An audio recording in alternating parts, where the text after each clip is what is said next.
Helen exhaled deeply as she eased herself onto the edge of the bed.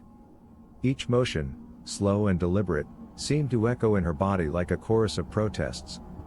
Once she was finally settled beneath the covers, she propped herself against the pillow, eyes half closed. "I'd forgotten how exhausting it is keeping up with a child," she murmured, her voice tinged with both amusement and weariness. "It's been a while," muttered Richard without looking up from his book. Their son, Eric, along with his wife and 3-year-old daughter, Olivia, was visiting from the eastern coast for the holidays. Helen had spent the day entertaining Olivia while Eric and his wife, Laura, drove into the nearby town for some last-minute Christmas errands.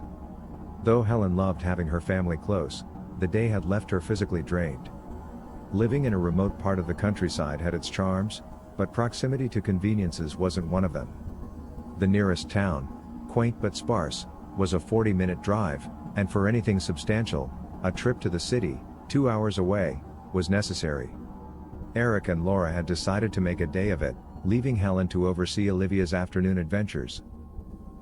Richard finally closed his book and took off his glasses. "I don't know why they waited until Christmas Eve," he grumbled. "The shops will be madhouses." "They didn't want Olivia stumbling across the gifts," Helen reminded him. "She's clever, always snooping around. It'd spoil everything if she found them." Helen's gaze softened as memories surfaced. "I'll never forget Eric's face when he was that age, waking up to a stocking brimming with gifts from Santa.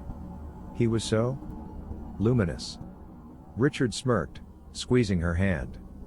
"Good times," he said, his tone lighter now. For a while, they sat in a companionable silence until Helen broke it. "How did we keep the gifts hidden from Eric when he was small?" Richard chuckled. "That was all you. You had a knack for that sort of thing." Helen frowned. "I don't think so. I'm sure you handled the Santa gifts." Richard shook his head. "Not me." Helen's brow furrowed. She tried to trace the years back in her mind. A small shiver ran down her spine. She could recall vividly the gifts appearing under the tree, but not the act of putting them there. In their secluded corner of the world, who else could have done it? "Maybe it really was Santa," Richard teased, his lips curling into a sly smile.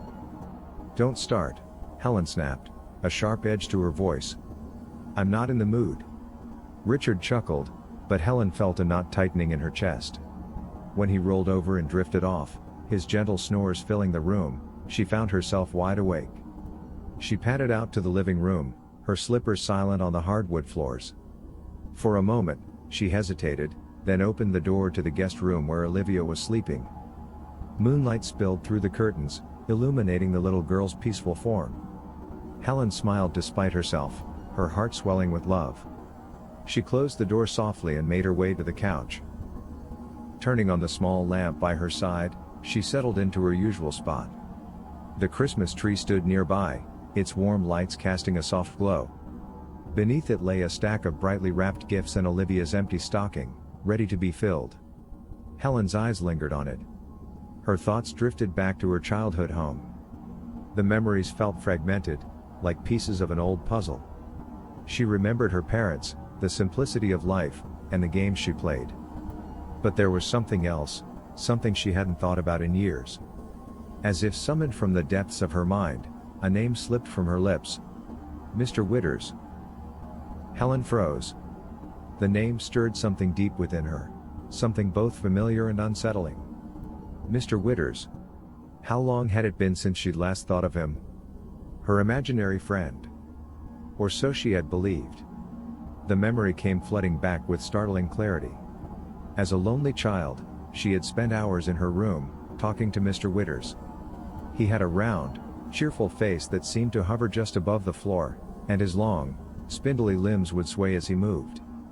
He smelled faintly of nutmeg and ash. He lived behind the old stove. Helen shivered, the room suddenly feeling colder. She remembered slipping notes to him through the gap between the stove and the wall.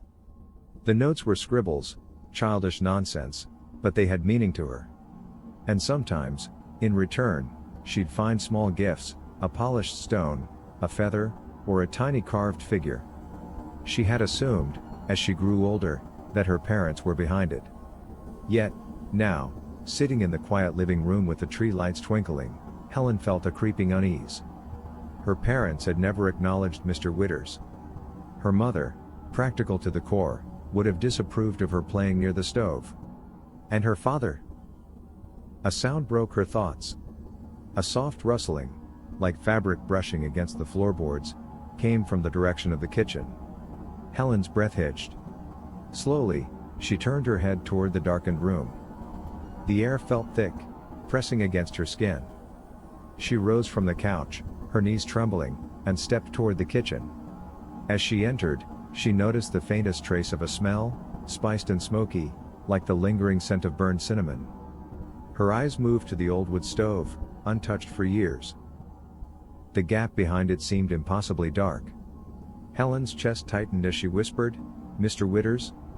A low, melodic hum filled the air, soft but unmistakable. Helen stumbled back, her pulse roaring in her ears. The hum deepened, and for just a moment, she thought she saw something shift in the shadows, long limbs unfurling, a face too round and too wide smiling back at her. She bolted from the room, her tea forgotten, her breath coming in ragged gasps. When she reached the living room, the Christmas tree lights flickered once and then steadied. She clutched her chest, eyes darting to Olivia's stocking. For the briefest moment, she thought she saw it bulge slightly, as if something had been dropped inside. Helen sank to the floor, staring at the tree as the room seemed to close in around her. Somewhere, faintly, she thought she heard a soft, familiar voice murmur her name.